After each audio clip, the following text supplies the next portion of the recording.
সমস্ত ধান্দাবাজিদেরকে ধরা দরকার। কথা কয় না? এই সমস্ত ধান্দাবাজিদেরকে কি দরকার? আমরা মনে করছিলাম ওদেরকে বিদায় করার পরে মনে হয় দেশ ধান্দাবাজি মুক্ত হয়েছে, কিন্তু না, মুক্ত হয় নাই, এখনো আছে না নাই? সুতরাং যেখানে চোর দেখবেন সেখানে পিরান দেওয়া শুরু করবেন। কথা ঠিক কিনা যখন বাংলাদেশ, নতুন বাংলাদেশে কোন চোর বদমাশ দুর্নীতিবাজের ঠাঁই হবে, ঠাঁই হবে। যেখানে যাই ভেজালেতে ভরে গেছে দেশটায়, ব্যবসায়ীরা ওরা তারাতি কালো টাকায় হাত রাঙায়। ভেজাল থেকে বাঁচতে হলে, ভেজাল থেকে বাঁচতে হলে খোলা রাখো কান, ওরা শিক্ষিত শয়তান, ওরা শিক্ষিত শয়তান, ওরা শিক্ষিত শয়তান, ওরা। ঠিক কিনা? কষ্ট পাইতেছেন কেউ? কেউ কেউ হুজুর আপনারা খালি আইসা আইসা আগের কালের লোকদেরকে গালি দেন, মানে আগে যারা ক্ষমতা ছিল, আমি আগের ক্ষমতাওয়ালাদের কাউরে গালি দিই, আমি দুটারই গালি দিচ্ছি, ঠিক না?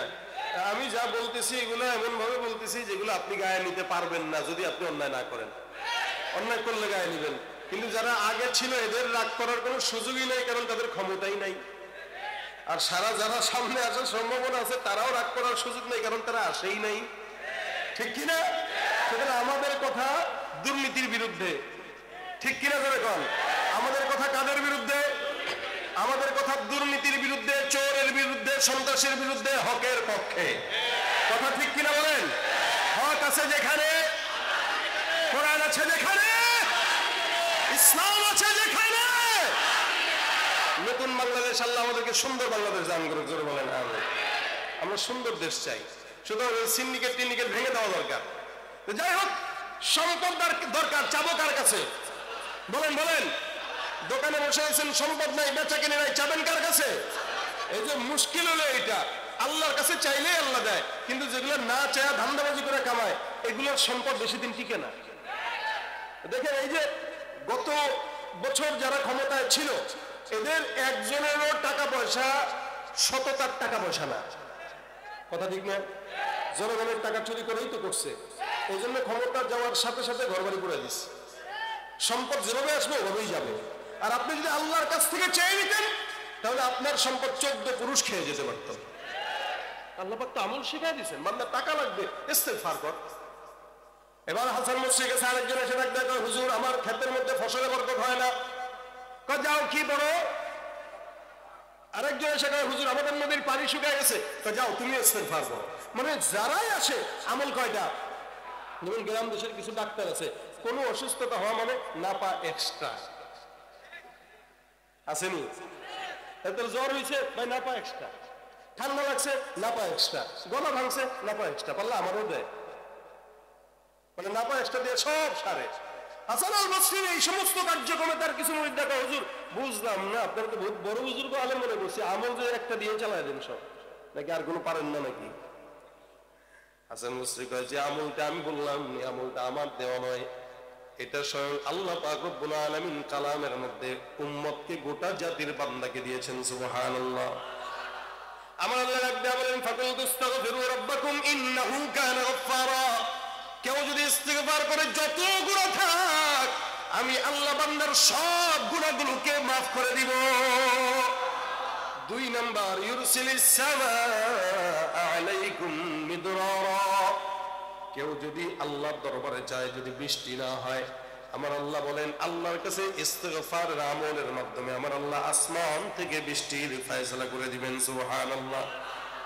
3 নাম্বার, ইনদিরকুম বিআমওয়ালি ওয়া বানিন। বান্দা যদি আল্লাহর কাছে চায়, আল্লাহর কাছে ইস্তিগফার করে, যদি সন্তান না হয়, সম্পদ না হয়, আমার আল্লাহ ডাক দিয়া বলেন ইস্তিগফারের মাধ্যমে সম্পদ আর সন্তান দুটোটাই আল্লাহ পাক বান্দাকে দান করবে। ক্ষেতের মধ্যে ফসল লাগাইছেন, বরকত হয় না, যদি কেউ ইস্তিগফার করে, আমার আল্লাহ পাক বান্দার ফসলের মধ্যে বরকত দান করে দিবেন। ওয়াজআল লাকুম জান্নাত ওয়াজআল লাকুম আনহারা। যদি নদী নালা শুকায় যায়, আমার আল্লাহ পাক বান্দাকে ডাক দিয়া বলেন, বান্দা ইস্তিগফার করো। অর্থাৎ যত বিপদ মুসিবত, আমল কয়টা জোরে বলেন? কি? নবী ডাক দিয়া বলেন, মাল্লাজিমাল ইস্তিগফার জাআলাল্লাহু লাহু মিন কুল্লি হাম্মিন ফারজা। ومن كل ضيق مخرجا ورزقه من حيث لا يحتسب। কেউ যদি জবানে ইস্তিগফার লাজম করে নেয়, যত বিপদ আসুক, মুসিবত পেরেশানি সব কিছু দূর করে দিবেন আমার আল্লাহ। এজন্য 3 দিন ব্যাপী মাহফিল লাগাতার শুনলেন। যদি আপনাদেরকে আলাদা আলাদা জিজ্ঞাসা করা হয়, ভাই গতকাল কি কি আলোচনা হয়েছে, হুজুর মাঠটা অনেক গরম ছিল, কিন্তু আলোচনা কি হয়েছে ভুলে গেছি, ঠিক না? এটাই তো হয়। আগের দিন কি করেছে হুজুর মনে নেই, মাথার থেকে সরে গেছে। আজকে কি করছে এটাও মনে নাই, কিন্তু গজলগুলো সুন্দর হয়েছে। কেউ এই জন্য কি নিয়ে গেলাম এটা আমাদের খেয়ালে রাখা দরকার। এতক্ষণ বসলাম, এই 3 দিনের মাহফিলের খোলাসা এটা। গত 3 দিন যদি কোনো ভুল হয়ে থাকে, আল্লাহ পাক সব ভুল যেন আমাদের ক্ষমা করে দেন।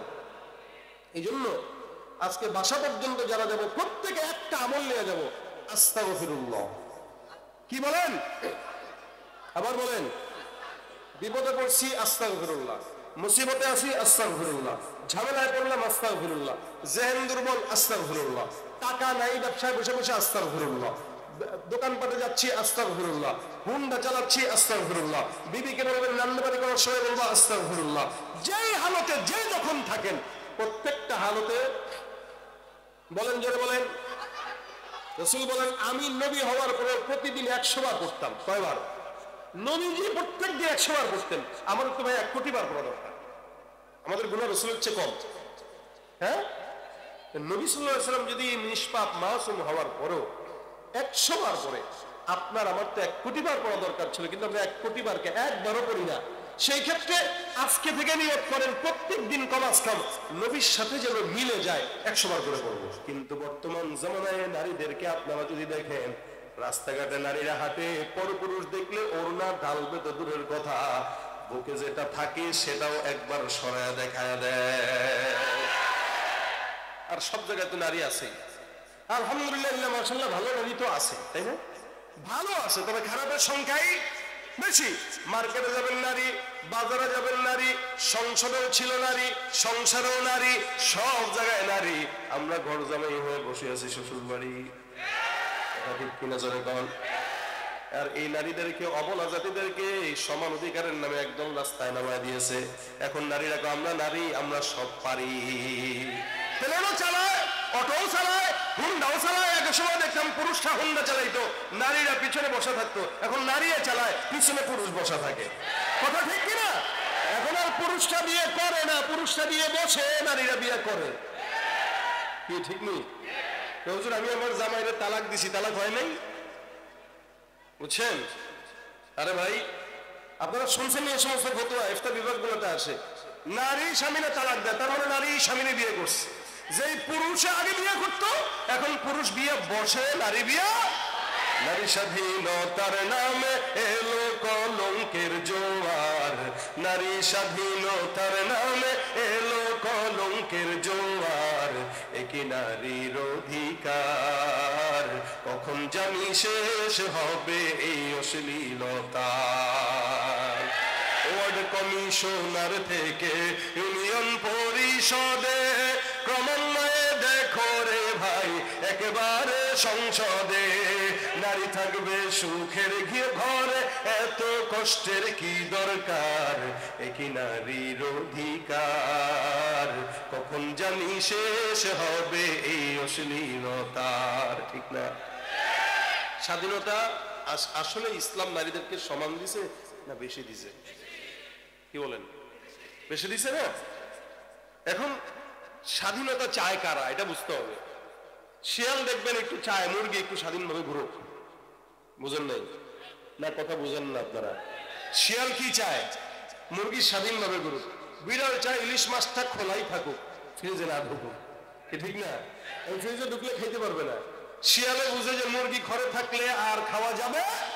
ঠিক আমার বাংলাদেশে লুচ্চা বদমাশগুলো চায় নারীরা স্বাধীন থাকুক। ঠিক কিনা জানে? কারণ নারী যত স্বাধীন এরা তত স্বাধীন, নারী যত স্বাধীন তারাও তত। আসলে ইসলাম নারীকে স্বাধীন সমান নয়, বেশি দিয়েছে। এটা না বোঝার কারণে আমাদের নারীরা বিপদে পড়তেছে। ভাইরা আমার খুব বুঝবেন, একসময় আমাদের নারীদেরকে দেখতাম এরকম, এখনকার হালত ভিন্ন।